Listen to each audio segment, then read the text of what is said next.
আজ শুক্রবার, জুমার দিন। এ দিনের একটি বিশেষ ফজিলতপূর্ণ আমল হল সূরা কাহাফ তেলাওয়াত করা। সূরা কাহাফ পবিত্র কোরআনের বর্ণনাক্রম অনুসারে 18 নং সূরা। এই সূরায় আয়াত আছে সর্বমোট 110টি। এটি মাক্কি সূরা।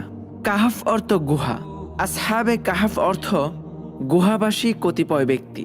এই সূরায় বর্ণিত অন্যতম গুরুত্বপূর্ণ আলোচনা কাহাফ ও আসহাবে কাহাফ সম্পর্কে। এজন্যই তাদের দিকে নির্দেশ করে এই সূরাকে সূরা আল কাহাফ নামকরণ করা হয়েছে।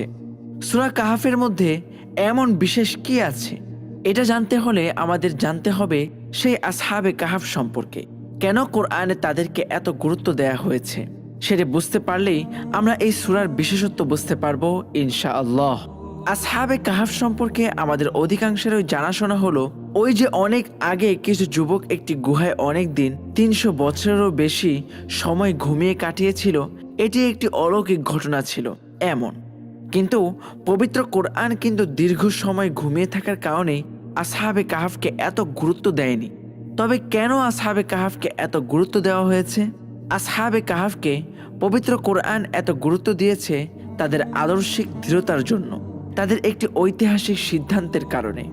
মহান আল্লাহ সুবহানাহু ওয়া তাআলাও তাদেরকে অধিক সম্মান আর মর্যাদা দান করেছেন। তাওহীদের পথে তাদের অটল অবিচল থাকার জন্য নিজ গোত্র, দেশ, প্রিয়জন সবকিছু বিসর্জন দিয়ে হলেও এক আল্লাহর একত্ববাদ, উলুহিয়াত, রুবুবিয়াত তথা সর্বক্ষেত্রে তাওহীদ বজায় রাখার জন্য। এই সূরায় বর্ণিত হয়েছে প্রাচীনকালের সেই মহান দিনের পথে অটল 7 যুবকের কথা, যারা তৎকালীন জালিম ও তাগুত শাসকের খোদাইকে অস্বীকার করেছিলেন।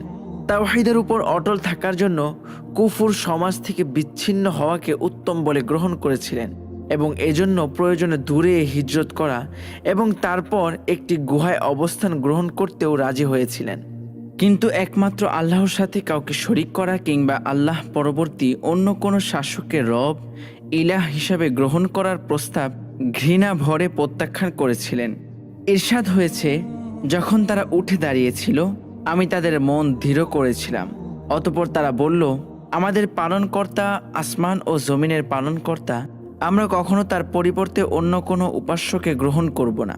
যদি করি তবে তা অত্যন্ত গর্হিত কাজ হবে। এরা আমাদেরই স্বজাতি, এরা তার পরিবর্তে অনেক উপাস্য গ্রহণ করেছে। তারা এদের সম্পর্কে প্রকাশ্য প্রমাণ উপস্থিত করে না কেন? যে আল্লাহ সম্পর্কে মিথ্যা উদ্ভাবন করে তার চাইতে অধিক গুনাহগার আর কে? তোমরা যখন তাদের থেকে পৃথক হলে এবং তারা আল্লাহর পরিবর্তে যাদের ইবাদত করে তাদের থেকে, তখন তোমরা গুহায় আশ্রয় গ্রহণ করো। তোমাদের পালনকর্তা তোমাদের জন্যে দয়া বিস্তার করবেন এবং তিনি তোমাদের জন্য তোমাদের কাজকর্মকে ফলপ্রসূ করার ব্যবস্থা করবেন। সূরা কাহাফ আয়াত 14 থেকে 16। এটাই হচ্ছে সবচাইতে গুরুত্বপূর্ণ বিষয়, আল্লাহর তাওহীদ, তার রব এবং ইলাহ হওয়ার ব্যাপারে একনিষ্ঠতার স্বীকারোক্তি এবং এর সাথে কোনো শিরক না করা, অন্য কাউকে বিধানদাতা হিসাবে মেনে আল্লাহর সাথে শরিক না করা, প্রয়োজনে জুলুমের জনপদ থেকে হিজরত করা।